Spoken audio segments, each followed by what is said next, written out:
Hello friends, TR solution online YouTube চ্যানেলে তোমাদের সকলকে স্বাগত। তো ফ্রেন্ডস, এখন আমি আলোচনা করব ম্যাথমেটিক্সের ক্লাস নম্বর 5 নিয়ে। এর আগে আমি অলরেডি 4টে ক্লাস আপলোড করেছিলাম, যা আপকামিং তোমাদের এসএলএসটি প্রিলিমিনারিতে যে ম্যাথমেটিক্স রয়েছে তার উপর বেস করে, এবং আপকামিং যে কলকাতা পুলিশের ভ্যাকান্সি আসতে যাচ্ছে তার জন্য কিন্তু অ্যাপ্লিকেবল, অর্থাৎ শুধুমাত্র পার্টিকুলার কোনো এক্সামের জন্য নয় কিন্তু এই ক্লাসগুলো, কেমন? কারণ ম্যাথ আলাদা করে কিছু হয় না। তো যাই হোক, আমি শুরু করছি আজকের ক্লাসের ফার্স্ট কোশ্চেন দিয়ে। ফার্স্ট কোশ্চেন কি আছে একটু দেখে নেব।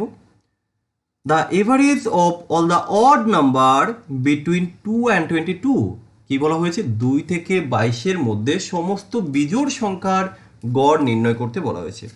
তো দেখো, কোশ্চেনটা পড়ে কিন্তু মনে হলো খুব সহজ একটা কোশ্চেন, কিন্তু আমাদের অনেকেরই সমস্যাটা কোথায়, যে করতে আমরা অনেকটা সময় এর পেছনে দিয়ে দিই। তাহলে কিভাবে এই কোশ্চেন আমরা দেখে উত্তর করতে পারবো মুহূর্তের মধ্যে, কোনো সূত্র মুখস্থ না রেখে? দেখো, সবার প্রথমে যদি একটু ডিটেলসটা জানতে হয়, 2 এবং 22-এর মধ্যে, তার মানে 2 থেকে 22-এর মধ্যে সমস্ত বিজোড় সংখ্যা আমরা যদি লং মেথডে করি, কি করতে হয়? যে আগে বিজোড় সংখ্যাগুলো লিখবো, অর্থাৎ 3, 5, 7, 9, 11, 13, 15, 17, 19 আর হলো 21। তাহলে আমরা সমস্ত বিজোড় সংখ্যা লিখে নিলাম, কিন্তু এখানে গড় চাওয়া হয়েছে। গড় কি করে বের করতে হয়? এই যে সংখ্যাগুলো আছে এদের যোগ করতে হবে আমাকে, তাই তো? তাহলে আমরা যোগ করব, আমরা প্রত্যেকটা সংখ্যার যোগ করব। দেখো, এইভাবে যদি আমরা অঙ্ক করি তাহলে আমাদের কতটা সময় লাগবে? এইভাবে আমাকে টোটালটাকে যোগ করতে হবে। যোগ করার পর কি করতে হবে? তাহলে দেখো, গড় কি করে হয় আমরা সেটা একটু দেখিয়ে দিই আগে। গড় হচ্ছে যোগফল বাই কতগুলি সংখ্যার গড় নির্ণয় করছি আমরা এখানে দেখব, যে 1, 2, 3, 4, 5, 6, 7, 8, 9, 10। আমরা 10টি সংখ্যার যোগফল নির্ণয় করছি, বা আমরা এইভাবে বলতে পারি নাম্বার অফ টার্ম, বা নম্বর, কতগুলি নাম্বার, ঠিক আছে, নং দিয়ে দিলাম, কতগুলি নাম্বারের আমরা গড় বের করব। তাহলে এই টোটালটাকে এবার আমাকে যোগ করতে হবে। যোগ করলে কত হবে? আচ্ছা, নিচে তো আমরা লিখে নেব 10। ওকে, এবার আমরা যোগ করব, কত হয় দেখো, 1 আর 9 10, 17, 17 20, 25, 25 আর কত এই 10-এ 35, 35, 45, 50, 50-এর শূন্য হাতে 5, 5 আর 2 7, 8, 9, 10, 11, 12, 12। তাহলে 120/10 করলে কত হবে? 12। তাহলে এই কোশ্চেনের উত্তর কত? 12। কিন্তু এইভাবে যদি আমরা অঙ্ক করি আমাদের অনেকটা সময় লাগছে, তাই না?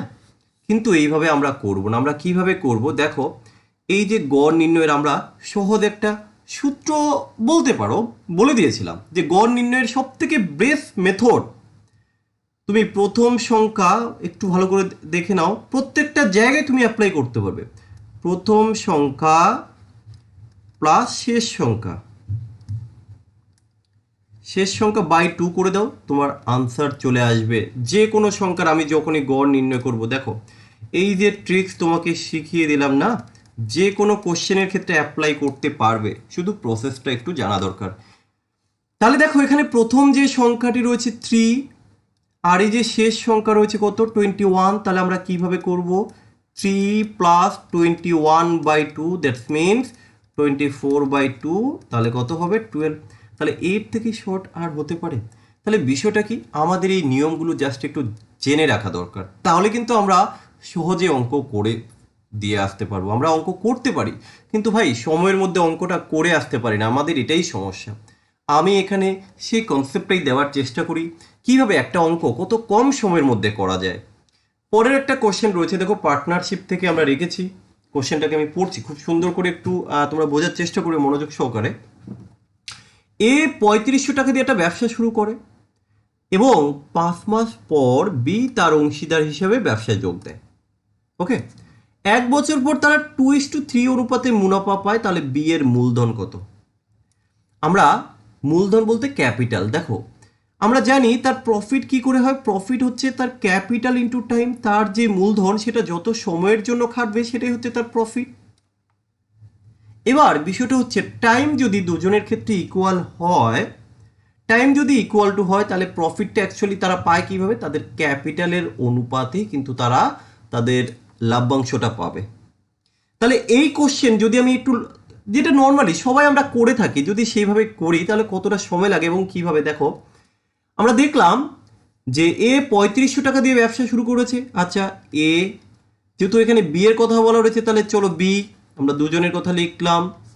এ কত টাকা দিয়েছে না 3500 টাকা দিয়েছে। চলো এ 3500 ইন্টু কত সময়ের জন্য, এ 3500 টাকা দিয়ে ব্যবসা শুরু করে এবং 5 মাস পরে বি তার অংশীদার হয়। তাহলে বি কিন্তু 5 মাস পর জয়েন করেছে, তাহলে 1 বছর পর, তাহলে ব্যবসাটা কত দিনের না 1 বছরের। তাহলে এর যে টাকা, এর টাকাটা 12 মাস খেটেছে। তাহলে দেখো এই যে capital into time equal to আমাকে প্রফিট লিখতে হবে। তাহলে তার প্রফিট কত 2:3, দ্যাটস মিনস এ হচ্ছে 2। এবার বি কত টাকা দিয়েছে আমি জানি না, তোমরা এক্স ধরো। তারপরে কি বি 5 মাস পরে জয়েন করেছে, তাহলে 1 বছরের ব্যবসা বি যদি 5 মাস পরে জয়েন করে, বি এর টাকা কতদিন খেটেছে না 7 মাস খেটেছে, কিন্তু তার মূলধনটা প্রফিট কত 3 অনুপাত। এবার এখান থেকে তোমরা ক্যালকুলেশন করে কি এক্স এর মান বের করবে। কিভাবে করো, 7 দিয়ে যদি 3500 কাটা হয় কত হবে, 7 দিয়ে 500।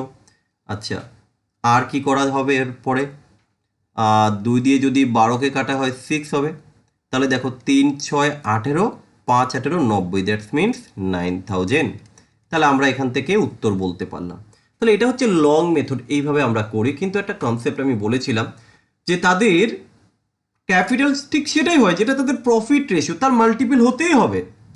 এখানে প্রফিট তার ক্যাপিটাল যাই হোক না কেন, সেটা অবশ্যই তার এই যে প্রফিট, এই প্রফিটের যে রেশিও তার মাল্টিপল হতে হবে। তাহলে কি বলতে চাইছি, আমরা দেখলাম এখানে বি এর মূলধন চাওয়া হয়েছে, তাহলে এই যে বি এর এখানে প্রফিট কত, বি এর প্রফিট হচ্ছে 3। দেখো বি তার প্রফিট হচ্ছে 3, তাহলে আমরা এটা কনফার্ম বি এর যেই টাকাই হোক না কেন মূলধন, সেটা অবশ্যই 3-এর গুণিতক হতে হবে, 3-এর মাল্টিপল হতে হবে, 3-এর গুণিতক হতে হবে। তাহলে এবার তুমি দেখো এই যে 4টে অপশন রয়েছে এর মধ্যে থেকে কোন অপশনটি 3-এর গুণিতক।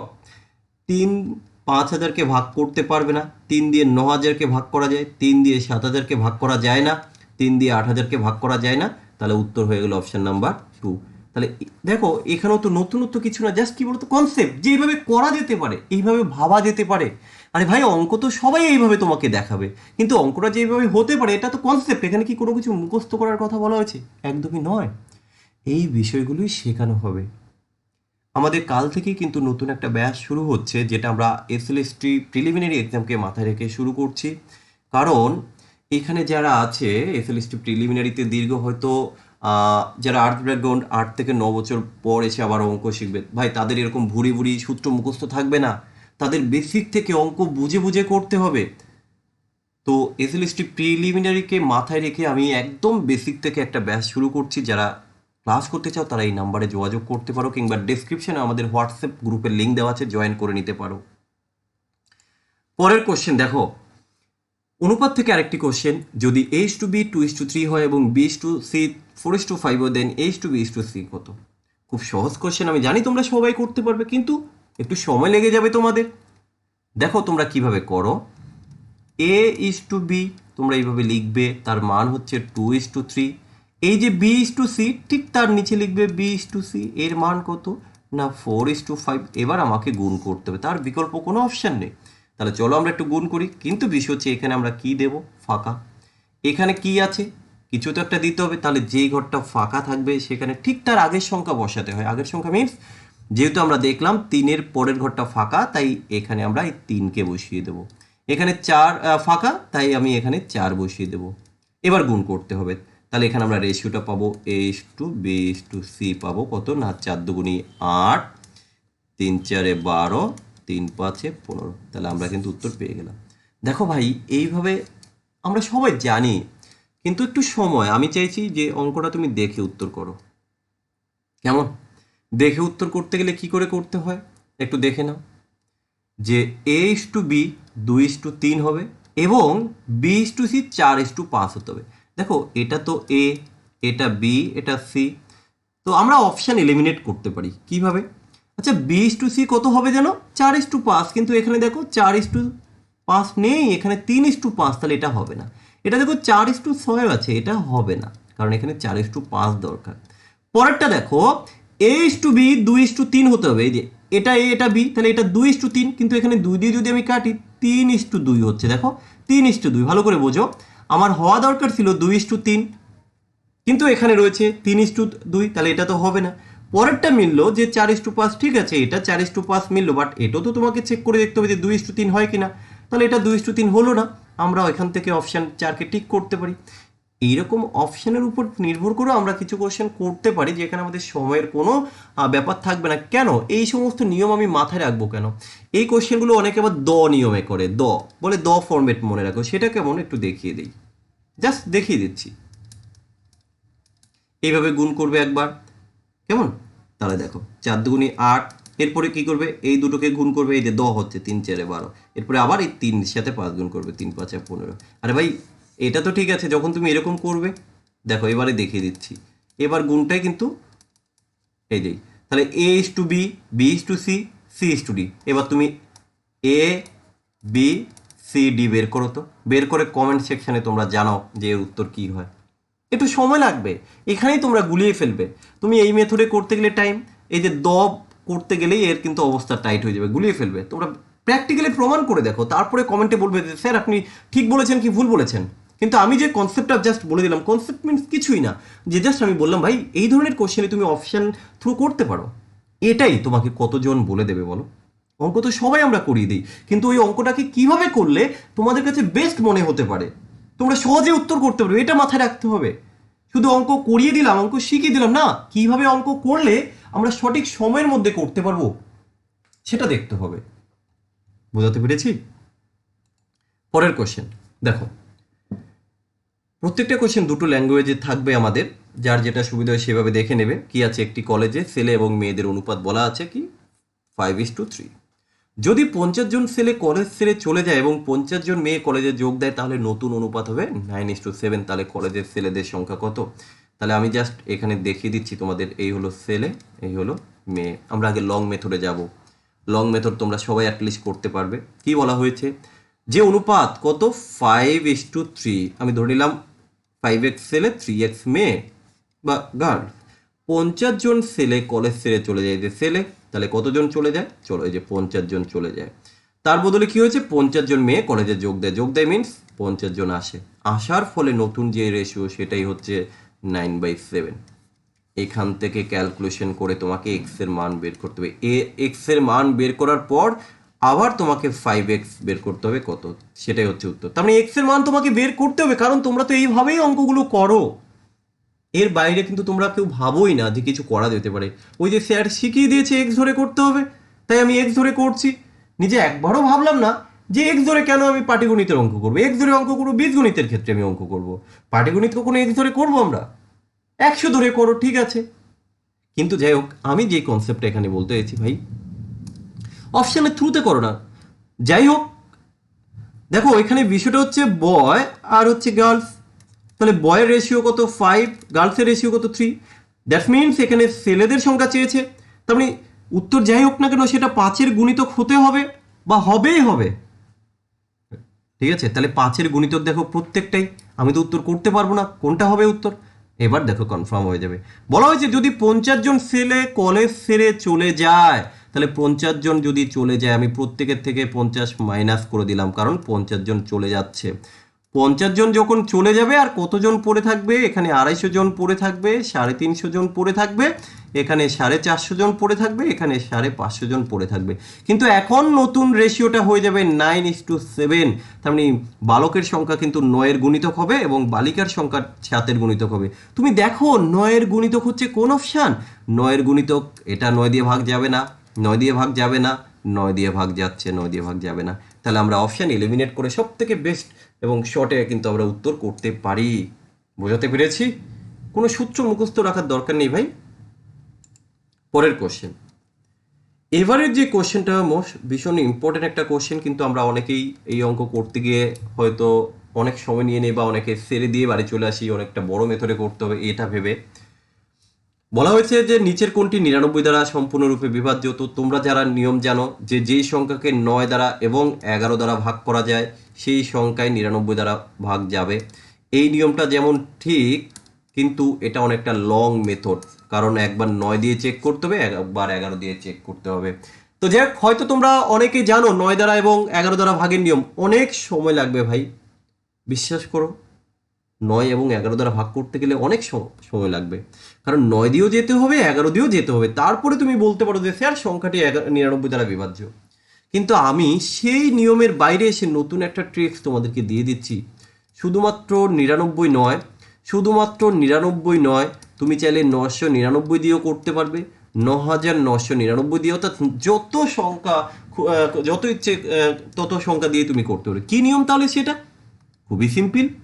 যেই সংখ্যাগুলো দেওয়া থাকবে, যে 99 দ্বারা ভাগ করতে বলা হয়েছে, তাহলে এখানে 99-তে দুটো নয়, 999 দ্বারা ভাগ করতে বলেছে 3টে নয়, 9999 দ্বারা ভাগ করতে বলেছে 4টে নয়। তাহলে যতগুলি সংখ্যা দ্বারা ভাগ করবো আমরা ততগুলি সংখ্যার পার্টিশন করবো। দ্যাটস মিনস এই দুটো, এখানে 99 দ্বারা, তাহলে আমরা দুটো দুটো করে সংখ্যার পার্টিশন করে দেবো। এই যে আমরা যে পার্টিশনটা করলাম, এদের যোগ করবো। এই যোগফল যদি 99 দ্বারা ভাগ যায়, সম্পূর্ণ সংখ্যায় 99 দিয়ে ভাগ যাবে। তাহলে একটু করে দেখি। 5 আর 3 8 আর 1 9, 4 4 8 আর 1 9, ইয়েস ইজ ডিভিজিবল বাই 99। তাহলে অপশান নাম্বার 1 তো হয়ে গেল।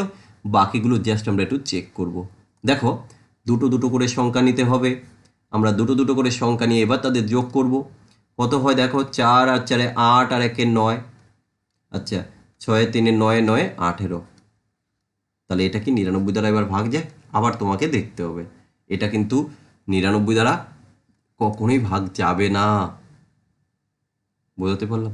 কি করে বুঝবে? তুমি আবার এই দুটো, এখানে 3টে সংখ্যা এসছে, তুমি ভাবছো স্যার তাহলে এবার তো 99 দিয়ে ভাগ করতে হবে। না না, আবার এই যে দুটো সংখ্যা করো না ভাই, এই যে দুটো দুটো করে সংখ্যা। তাহলে তুমি বলো স্যার এখানে তো একটা সংখ্যা, ভাই এখানে একটা শূন্য বসিয়ে দাও। 89 আর 1 কত? 90। 90কে তো 99 দ্বারা ভাগ যায় না। আচ্ছা, পরেরটা দেখো, 92 57 13।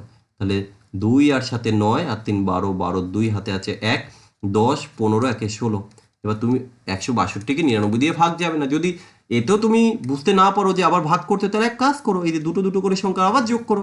তাহলে 62 আর 1 63, ভাই 63কে ভাগ করা যায় না। পরেরটা দেখো, এই যে দুটো দুটো করে তুমি পার্টিশন করো, তাহলে একটা পড়ে থাকছে, কি করবে? টেনশন কেন নিচ্ছ? একটা শূন্য বসিয়ে দাও, তাহলে জোড়ো দুটো হয়ে গেল। এবার তুমি দেখো, 4 4 8, 8 এর সাথে 15, 15 3 18, 8 হাতে 1, 1 আর 2 3 আর 5 8, 88 যাচ্ছে না। তাহলে option number A is the correct answer. আশা করি সবাই বুঝতে পেরেছো। তাহলে এই নিয়মগুলোই তোমাকে শিখতে হবে। আমি আবারও রিপিট করছি, অঙ্ক সবাই তোমাকে শেখাবে, কিন্তু কেউ তোমাকে এই প্রসেসগুলো বলে দেবে না যে তোমরা অঙ্ক এইভাবে করা যায়, কিন্তু তোমরা এইভাবে করবে না, কারণ এইভাবে করলে অনেক সময় লাগবে। আলটিমেটলি যে পরীক্ষায় যতগুলো কোশ্চেন থাকবে সবগুলো তুমি দেখতেও সময় পাবে না। তো যাই হোক, দীর্ঘ অনেক দিন বাদে যেহেতু নোটিফিকেশান আসতে চলছে, সবাইকে বলবো তোমরা সেভাবে প্রিপারেশন নাও, যাতে এক চান্সে তোমরা পাস করে যেতে পারো পিটি। কারণ পিটি পাস করতে না পারলে কিন্তু সাবজেক্টের খাতা দেখবে না। আর সেই সাথে যারা কেপির জন্য প্রিপারেশন নিতে চাইছো, তারাও কিন্তু চাইলে জয়েন করতে পারো। তো যাই হোক, আমি এখানেই শেষ করছি, চলো।